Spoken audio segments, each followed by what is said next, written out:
আজকে দুপুরে রান্নাবান্না ছিল রুই মাছ দিয়ে আর ওল দিয়ে তরকারি, আর ছিল হলো ডাল ভর্তা।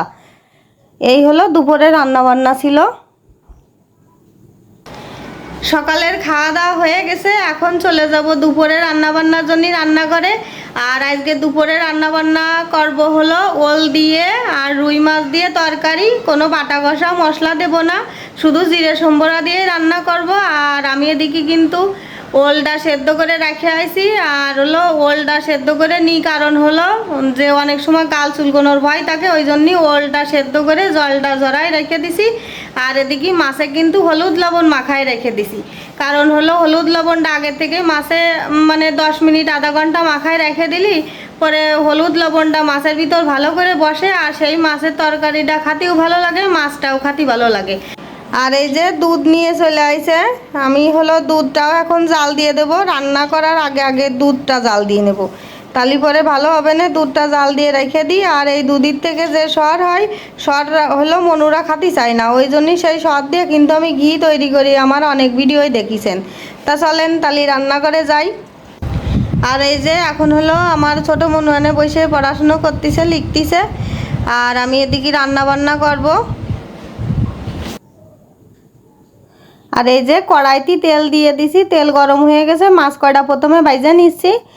আর এই যে চাক চাক করে মাছ কাটা, মাছ বেশি বড় ছিল না, ওই জন্যই গাদা পেটি একসাথে কাটা, তা মাছ কটা কিন্তু ভাজা হয়ে গেছে।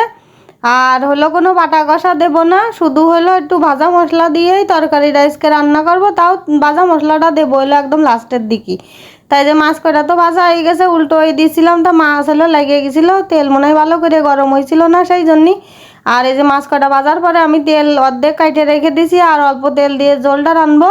তা হলো সম্বরা দিছি জিরে, আর অন্য কিছু দিইনি। আর ওলটা তো সেদ্ধ করে রেখে দিলাম, সেই সেদ্ধ করা ওলটা এখন এই যে ভাইজে নিচ্ছি, আর একবারে সম্বরা দিছি। ওই জিরে সম্বরা দেওয়ার পরেই ওলটা দিয়ে দিছি। আর এখন এই যে হলুদ লবণ একটু দিয়ে দিলাম বাজার জন্য, আর পরে যখন ঝোলের জন্য জল দিবানে সেই সময় হলো আর মানে যেটুক লাগবে সেইটুক হলো দিয়ে দিবানে হলুদ লবণ। তাই এই যে এখন হলো ওলটা কিন্তু ভাজা হয়ে গেছে, দেখেন কড়াইতে একদম তেল নেই, পুরো হলো শুকোয় গেছে। আর এই যে কাঁচা জাল দিয়ে রানবো, কোনো শুকনো জাল দেবো না, শুকনো জালের গুঁড়ো বা বাটা কিছুই দেবো না, শুধু কাঁচা জাল দিয়ে রান্না বান্না করবো। তাই যে জল ঢেলে দিলাম, দিয়ে বেশ খানিকক্ষণ জাল হতে হবে। এবার তরকারিটা ফুটে উঠলি পরে তখনই হলো এই যে হলুদ লবণ সব কিছু দিয়ে দেব, মানে তরকারি যতটুক সেই পরিমাণ যতটুক লাগবে সেইভাবে হলুদ লবণ দিয়ে দিছি। দিয়ে আর একটু জাল করে নিয়ে এবার সেই ভাইজে ধোয়া সেই মাছগুলো এখন জলের মধ্যে দিয়ে দেবো। তা দেখেছেন জলটা ফুটে গেছে, এখন এই যে মাছ কয়টা সব দিয়ে দিছি, দিয়ে একটুখানি জাল দেব।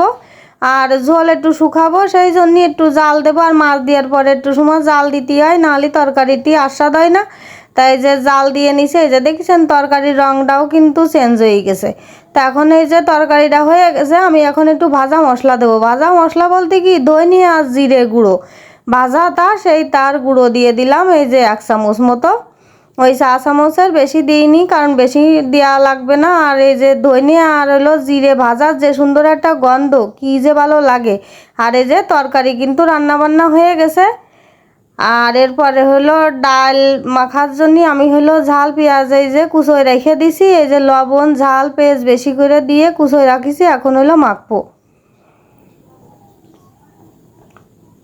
মাছের ঝোল তো রান্না বান্না শেষ, এখন হলো ওই যে ডাল ভর্তা দেখালাম। ডাল ভর্তা মানে কি, কালকের হলো ডাল রান্না করেছিলাম কালকে, সেই ডাল ছিল, সেই ডালটা হলো শুকাইছি, শুকায়ে এখন হলো ঝাল পেঁয়াজ বেশি করে কুচাই নিয়ে আসে এখন সর্ষের তেল দিয়ে আর ঝাল পেঁয়াজ দিয়ে ডালটা সুন্দর করে মাখাবো।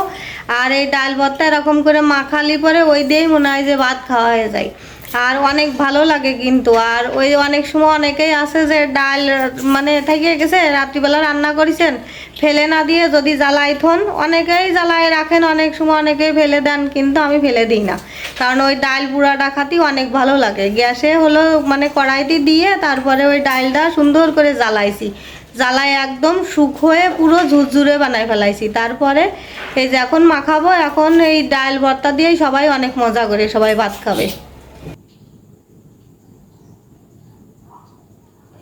এই যে এখন হলো খানিকটা তেল দেব, সরিষার তেল।